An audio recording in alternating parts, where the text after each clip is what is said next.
नमस्कार, मैं हूं रवि कुमार और आप देख रहे हैं मामबे न्यूज। अभी मैं हूं ऐतिहासिक मां भद्रकाली की नगरी में और एक ऐसे विशिष्ट आदमी से भेंट हो गया जिनके भेंट कराए बिना मैं रह नहीं पा रहा हूं।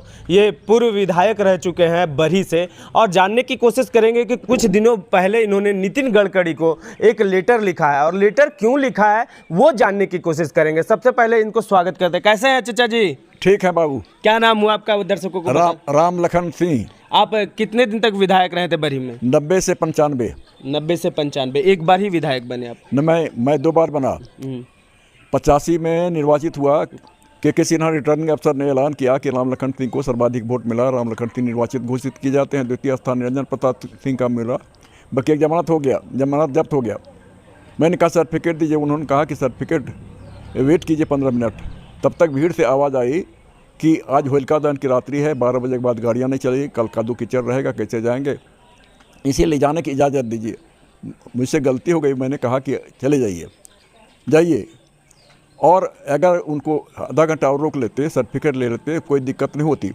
लेकिन जब भीड़ चली गई, हमारे समर्थक चले गए, तो एक साजिश हो गई और साजिश के तहत एक वकील ने निरंजन प्रताप सिंह से सादा कागज में दस्तखत करा लिया और फिर मुख्यमंत्री से बात किया। चंद्रशेखर सिंह मुख्यमंत्री थे। उन्होंने डीसी को खबर किया, डीसी को कहा कि राम लखन सिंह को पराजित करो, निरंजन प्रताप सिंह को विजयी बनाओ। उनका यह सपना था कि मुख्यमंत्री हैं, आगे भी मुख्यमंत्री बनेंगे, इसलिए निरंजन प्रताप सिंह उनके गुट के थे। अपने गुट के आदमी को जिताने के लिए उन्होंने साजिश किया और हालांकि उनको सफलता नहीं मिली।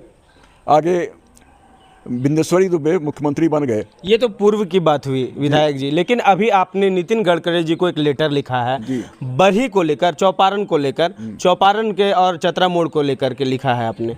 इसमें क्या विशेष है ये हमारे दर्शकों को बताएं, किस लिए ये लेटर नितिन गडकरी को लिखा आपने?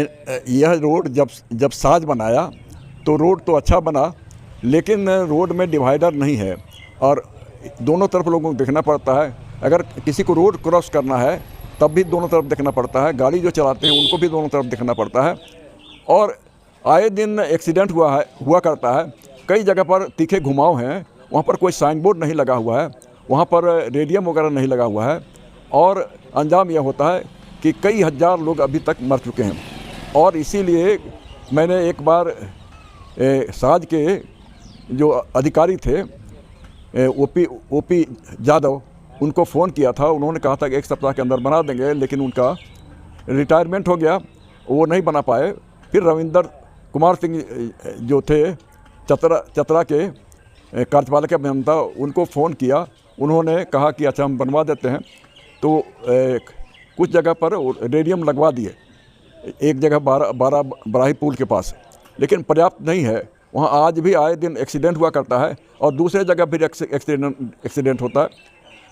12 में होता है, महाराजगंज में होता है, दादपुर में होता है, 12 चौक पर होता है, वहाँ दीघा में होता है, मधुगोपाली में होता है और इस तरह से समूचा चतरा तक काफ़ी पैमाने पर दुर्घटनाएं होती है और उसमें आए दिन लोग मरते हैं और इससे आम लोगों को बहुत तकलीफ़ होती है। किसी का बेटा चला जाता है, किसी का बाप चला जाता है, किसी का भाई चला जाता है, किसी का जानवर चला जाता है और काफ़ी लोगों को नुकसान होता है।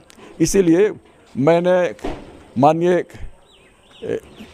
मंत्री जी गडकरी जी को पत्र लिखा था इस तारीख को और एक्शन हो, कार्रवाई हो, यह रोड बने और दोनों तरफ आवागमन की सुविधा हो, बीच में डिवाइडर हो।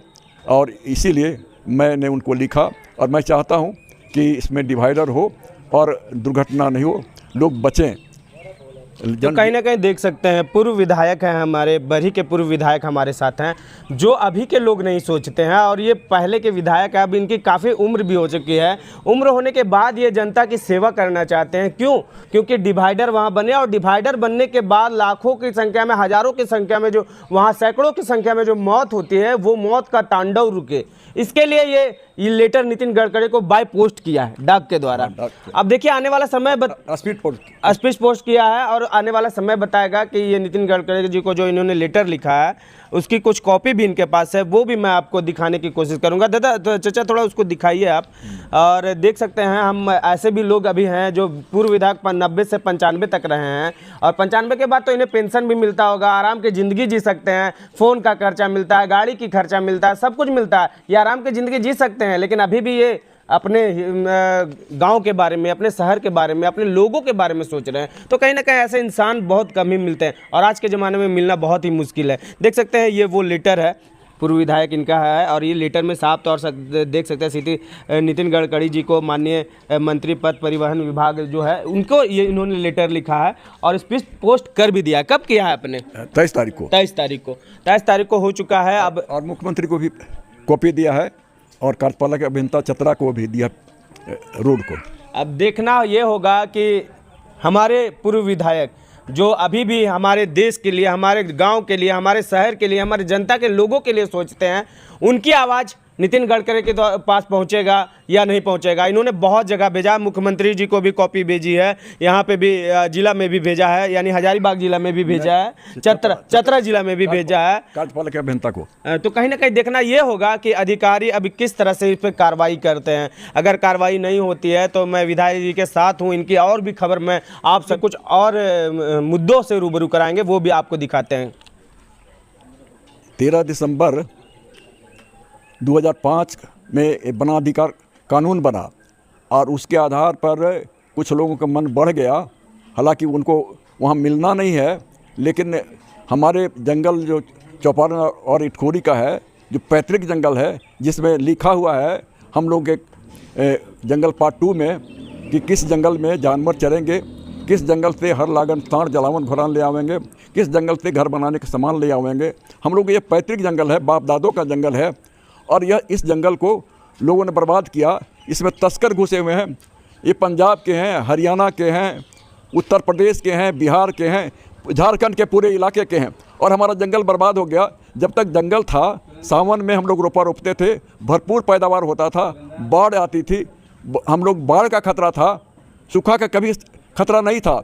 लेकिन जब से 2005 के बाद जो जब जंगल हमारा बर्बाद हो गया, उस जंगल के बर्बाद होने का अंजाम यह हुआ है कि पूरा इलाके में सूखा है। अभी सावन का महीना है, रोपने के लिए खेत में पानी नहीं है और अंजाम ये है कि खेत सूखे हैं, पेट भूखे हैं, चारा के लिए, अन्न के लिए हम बिहार पर निर्भर करते हैं और बंगाल पर निर्भर करते हैं। हम लोग इसका जिम्मेवार किसे मानते हैं विधायक जी? इसका जिम्मेवार यहाँ के लोग भी हैं, जिन लोगों ने प्रतिरोध नहीं किया, जिन लोगों ने विरोध नहीं किया। मैं अकेला आदमी हूँ जो इसका विरोध कर रहा हूँ। मैंने एनजीटी में केस किया था। वन विभाग के लोग पर नहीं बोल सकता। मैं वन विभाग के पीसीसीएफ को, सीएफ को, डीएफओ को, सारे लोगों को लिखता रहा हूँ। हमारे पास अभी कॉपी है और हमारा केस जो चला है एनजीटी में, उसमें सुनवाई हुई है और उसमें हमने पूरे बिहार का, पूरे झारखंड का मामला उठाया था। उसमें हमने उदाहरण दिया था कि दुमका में जो राजभवन बना हुआ है वो वन भूमि पर बना हुआ है। तो इसमें सुनवाई हुई और सुनवाई के बाद कार्रवाई हुई और 34 एकड़ ज़मीन सरकार को देना पड़ा, पौधा लगाना पड़ा और अफसरों को काफ़ी फटकार हुई। और आगे भी यहाँ हमारे जंगल में जो अतिक्रमणकारी हैं, जो तस्कर हैं, जो हत्यारे हैं, जो लुटेरे हैं, जो गांजा भांग उपजा रहे हैं, जो अपने इलाके में मौत का सौदागर हैं, ये लोग जो बर्बाद कर रहे हैं अपना जंगल को, इनको यहाँ से निकाला जाएगा। और इस सवाल पर हम संघर्ष कर रहे हैं, संघर्ष करना चाहते हैं, लोगों को साथ लेना चाहते हैं, लोगों को चाहते हैं कि यह जंगल हम लोग बचे। जंगल, जब तक जंगल है तब तक जीवन है, हरियाली। मत काटो जंगल को, नहीं इसका व्यापार करो, जंगल ही जीवन दाता है, उससे दोस्त जैसा व्यवहार करो। जिसे पूछती भारतीय नारियां अमर सुहाग बनाने को, क्यों तत्पर हो उसे उजाड़ कर जीवन ज्योति बुझाने को। जब तक जंगल है, जीवन है, हरियाली है। जंगल उजड़ जाने के बाद बदहाली है, कंगाली है, और बदहाली और कंगाली हमारे यहाँ आ गई है। और मैंने बहुत सारी कविताएँ भी दूसरे सवाल पर लिखे हैं और जो लिखे हैं उसमें संलग्न भी किया हुआ है। बताता हूँ कि सच्चाई ये है, हमारे पूर्व विधायक जी बहुत बड़ी बात कर रहे हैं, इसे थोड़ा देख ले, तब तक रीड कर ले आप।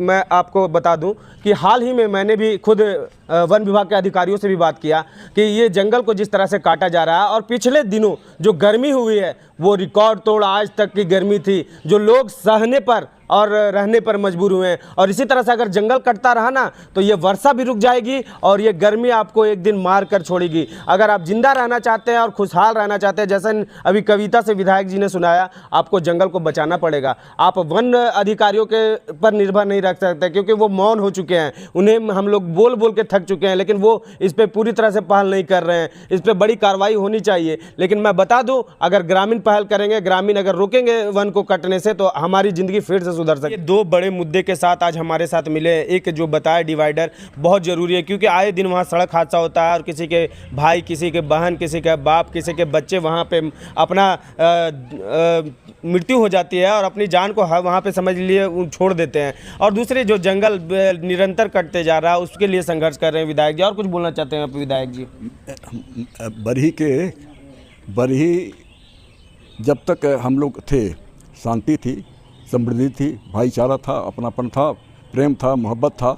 लेकिन जब से ये दो यादव आए हैं, दो बाहरी आए हैं, दो अजनबी आए हैं, दो घरों से निकाले हुए लोग आए हैं, दो कोने से आए हैं अजनबी लोग, तब से हमारा बरही अशांत हो गया।